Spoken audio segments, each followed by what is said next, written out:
Hello दोस्तों, आज के इस वीडियो में हम हमारे सोलर सिस्टम के राजा सूरज के बारे में पढ़ेंगे।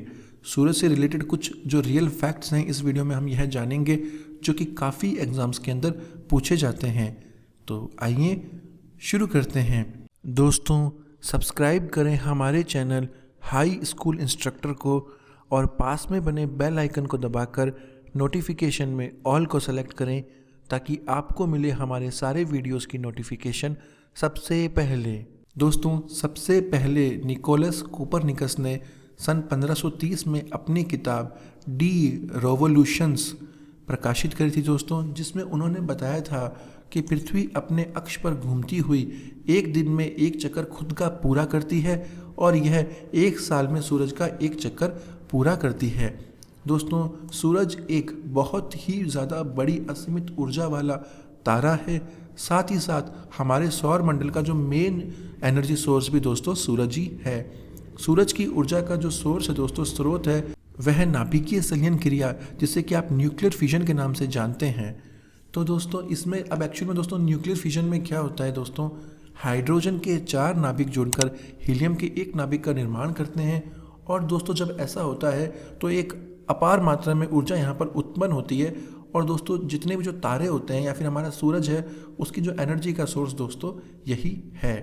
अब दोस्तों, सबसे पहले हम बात करेंगे हमारे सूरज का व्यास। सूरज का व्यास 13,92,000 किलोमीटर है दोस्तों। यह पृथ्वी के व्यास का लगभग 109 या 110 गुना है। अब दोस्तों, क्या होता है, जब पृथ्वी सूरज के चक्कर लगाती है तो वह हर जगह हर टाइम उसकी दूरी सेम नहीं रहती है। तो यहाँ पर 2 दूरियों में इसको डिवाइड किया गया है। पहली सूर्य से पृथ्वी की अधिकतम दूरी, फिर सूर्य से पृथ्वी की न्यूनतम दूरी।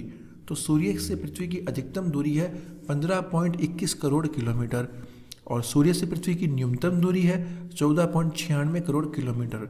दोस्तों, सूर्य का प्रकाश पृथ्वी तक पहुंचने में लगभग 8 मिनट 16.6 सेकंड का समय लगता है। दोस्तों, सूरज की आयु लगभग 5 बिलियन साल है। सूर्य में मौजूद तत्वों का कुछ इस तरीके से दोस्तों अनुपात है। हाइड्रोजन यहाँ पर सूरज के अंदर 71% है, हीलियम सूरज के अंदर 26.5% है और जो अदर गैसेज हैं वह दोस्तों सूरज के अंदर 2.5% है। अब दोस्तों, सूरज किस क्रिया के जरिए एनर्जी पैदा करता है, नाभिकीय संलयन क्रिया या फिर न्यूक्लियर फिजन। अब दोस्तों, क्या होता है, संलयन क्रिया किन किन के बीच में होती है, हाइड्रोजन और हीलियम जब आपस में मिलते हैं। और दोस्तों, ये मेन एक इम्पॉर्टेंट बात, सूरज अपने अक्ष पर पूर्व से पश्चिम की तरफ घूमता है। दोस्तों, सूरज के केंद्रीय कोर का तापमान लगभग 1.5 × 10⁻7 डिग्री सेंटीग्रेड होता है। तो लगभग इसे आप 15 करोड़ डिग्री या फिर 1.5 करोड़ डिग्री भी मान सकते हैं। सूरज की बाहरी सतह का तापमान लगभग 6000 डिग्री सेंटीग्रेड है। अब दोस्तों, वह वैज्ञानिक कौन थे जिन्होंने यह बताया था कि सूरज पर नाभिकीय संलयन क्रिया होती है? उनका नाम था हैंस बेथ। और दोस्तों, लगभग सूरज हमें 1 अरब साल तक और हमारी पृथ्वी को ऐसे ही प्रकाश देता रहेगा। अब दोस्तों, एक इम्पॉर्टेंट बात, सूर्य का वह भाग जो हमें दिखाई देता है, जो चमक रहा है, उसे फोटोस्फीयर या फिर प्रकाश मंडल कहा जाता है। अब दोस्तों, क्या होता है, जब सूरज से निकलने वाली ऊष्मा ऊर्जा की लपेटें सूर्य के जो ग्रेविटी सेंटर या गुरुत्वाकर्षण को कभी कभी छोड़कर अंतरिक्ष में निकल जाती हैं, तब जो ये निकलती हैं तो इन्हें क्या कहा जाता है दोस्तों, इन जो लपटों को या फिर ऊष्मा को सौर ज्वाला के नाम से जाना जाता है। अब दोस्तों, आप यह मान सकते हैं कि यह एक बहुत ही ज़्यादा ताकतवर विद्युत चुंबकीय विकिरण होती है। अब दोस्तों, क्या होता है, कभी कभी ये जो विकिरणें होती हैं, विद्युत चुंबकीय विकिरण, वह पृथ्वी पर भी आ जाती हैं।